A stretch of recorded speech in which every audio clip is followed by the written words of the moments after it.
This video will show you how to blacklist a guest. Hotelogix easily lets you blacklist guests if needed. Let us see how. Click the desired reservation. The reservation panel opens. Click the View button. The reservation opens in a new tab. Click Enable Editing to make any changes. Click Add Edit Details. The Guest Information panel opens.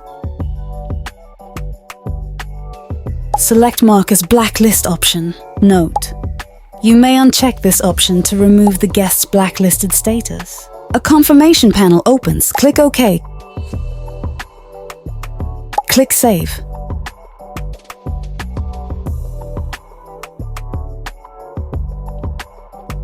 A black flag icon will appear next to the guest's name.